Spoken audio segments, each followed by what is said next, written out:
Ukrainian President Zelensky and U.S. President Donald Trump had a heated confrontation on February 28, with Trump accusing Zelensky of disrespecting U.S. aid and threatening to withdraw support for Ukraine, criticized Zelenskyy's lack of gratitude and warned that without a deal. The problem is, I've empowered you to be a tough guy. And I don't think you'd be a tough guy without the United States. And your people are very brave. But you're either going to make a deal or we're out. And if we're out, you'll fight it out. I don't think it's going to be pretty, but you'll fight it out. But you don't have the cards. But once we sign that deal, you're in a much better position. But you're not acting at all thankful. And that's not a nice thing. I'll be honest, that's not a nice thing. Brazilian President Lula called the exchange grotesque and suggested that Zelensky had been humiliated. He also proposed a mediation role for countries like Brazil and China in peace talks between Ukraine and Russia, emphasizing that peace requires both sides' involvement. Não sou diplomata, mas eu acho que a diplomacia, desde que o planeta Terra foi criado, desde que a diplomacia foi criada, não se via uma cena tão grotesca, tão desrespeitosa como aquela que aconteceu no salão oval da Casa Branca. Acho que o Zelenskiy foi humilhado, acho que na cabeça do Trump o Zelenskiy merecia isso. Despite the fallout, Zelensky believes the U.S. will continue supporting Ukraine and expressed hope that diplomatic discussions will continue, remains open to the proposed minerals deal with the U.S. Так, ми не робимо ніяких кроків назад.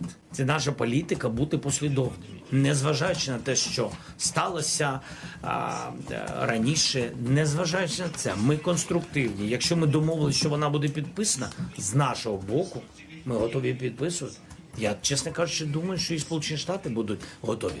Напевно, потрібен час проаналізувати якісь речі. Я думаю, що наші відносини будуть продовжені, тому що це більше, ніж... Worldwide News Report.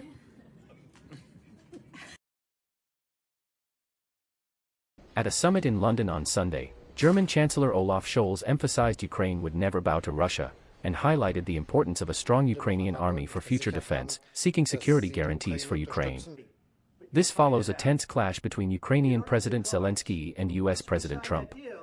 Ganz klar bedeutet das auch, dass die russischen Perspektiven nicht akzeptiert werden können. Ich will das noch mal sagen, es ging Russland immer darum, in der Ukraine eine Regierung zu etablieren, die nach russischer Pfeife tanzt. Das kann nicht akzeptiert werden. Die Ukraine ist ein europäisches Land, das sich entschieden hat, in die Europäische Union zu wollen, eine demokratische und souveräne Nation. Dabei muss es bleiben. Basis of everything would be a strong Ukrainian army. We should never forget it was not very strong before the war started, and it is now much stronger. There are more than 800,000 soldiers servicing. In Hungary, around 100 people marched in solidarity with Ukraine. Protesters, including Ukrainians and Hungarians, expressed their opposition to Trump and Putin, and called for stronger action against Russia's invasion of Ukraine. I have a lot of friends who not died, they were killed by Russia. And now we have to support. I really thankful of all Hungarian people who are here with us, and it's very important to feel and know that. And I believe that people can make their voice, and politics will listen us. That's why I'm here.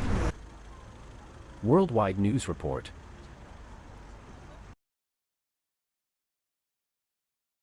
British Prime Minister Keir Starmer announced that Britain and France will join forces to present a peace deal with Ukraine to U.S. President Donald Trump. He emphasized that any ceasefire must be supported by a European security guarantee, with U.S. backing to prevent further Russian aggression. We've now agreed the United Kingdom, along with France and possibly one or two others, will work with Ukraine on a plan to stop the fighting, and then we'll discuss that plan with the United States. So in those calls on Friday night, through the meeting yesterday, into the calls again last night, I think we've got a step in the right direction because, as I say, nobody wants to see what happened on Friday, but it's really important that we keep our central focus, which is lasting peace in Ukraine. This comes after a tense meeting between Trump and Ukrainian President Zelensky on February 28th. Despite the clashes, Starmer reaffirmed that the U.S. remains a reliable ally to the UK. And today I'm announcing a new deal which allows Ukraine to use £1.6 billion of UK export finance to buy more than 5,000 air defence missiles, which will be made in Belfast, creating jobs in our brilliant defence sector. This will be vital for protecting critical infrastructure now and strengthen Ukraine in securing the peace when it comes. But I do not accept that the US is an unreliable ally. The US has been a reliable ally to the UK for many, many decades and continues to be. He also revealed a new £1.6 billion deal, enabling Ukraine to purchase 5,000 air defence missiles, underscoring ongoing British support for Ukraine's defence against Russian threats. Worldwide News Report.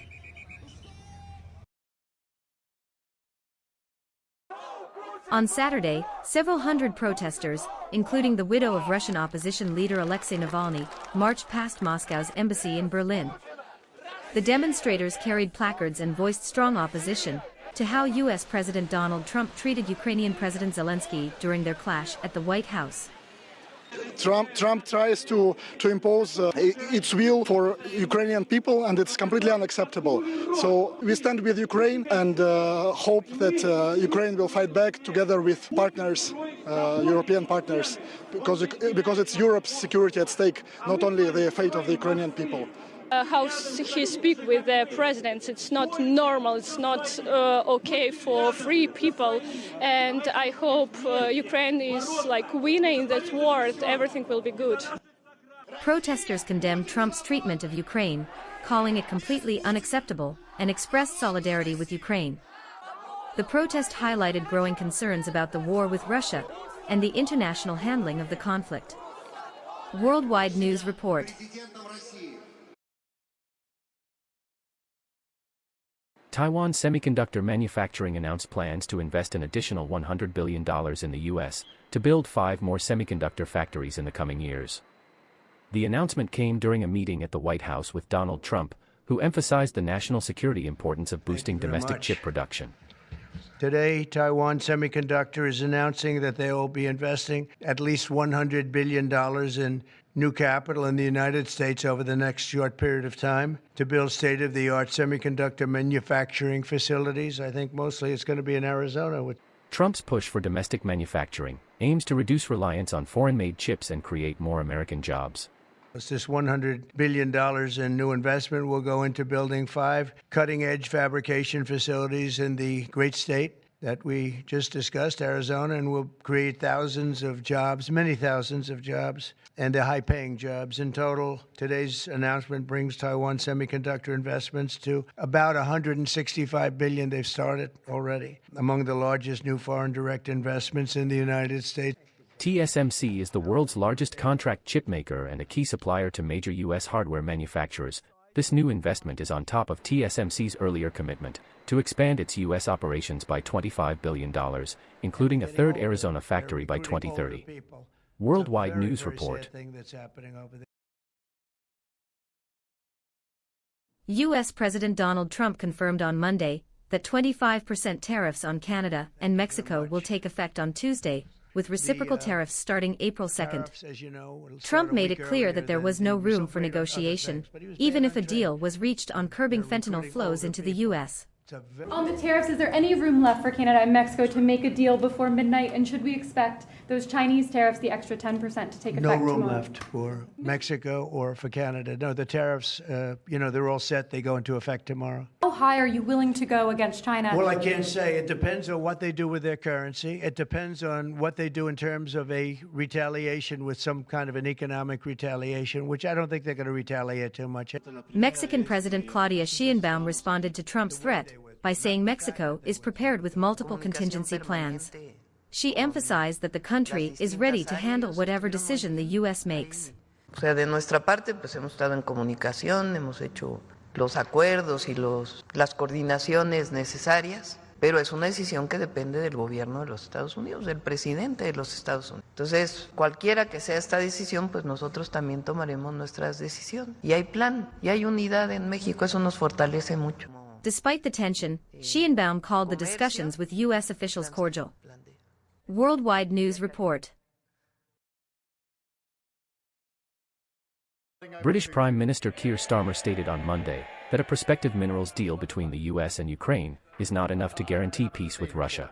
But he emphasized that the US remains crucial to European security. The mineral deal is not enough on its own, but can I just remind him, Russia is the aggressor. Zelensky is a war leader whose country has been invaded. We should all be supporting him, not fawning over Putin. Ukraine's parliament affirmed that US support is vital for the country's security.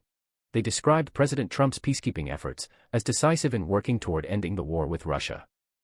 US President Trump, while discussing the minerals deal, said he would provide an update on Tuesday. Ukraine minerals deal now dead, or can it be revived? Well, I'll let you know. We're making a speech. You probably heard about it tomorrow night, so I'll let you know tomorrow night. But no, I don't think so. President Zelensky supposedly made a statement today in AP. I'm not a big fan of AP, so maybe it was an incorrect statement, but he said he thinks the war's going to go on for a long time, and he better not be right about that. He also expressed frustration with President Zelensky, urging him to show more appreciation for the US and disagreeing with Zelenskyy's concerns about the war dragging on. What do you need to see from President Zelensky to restart these negotiations? Well, I just think he should be more appreciative, because this country has stuck with them through thick and thin. We've given them much more than Europe, and Europe should have given more than us, because as you know, that's right there, that's the border. That's what I gave them. Worldwide News Report.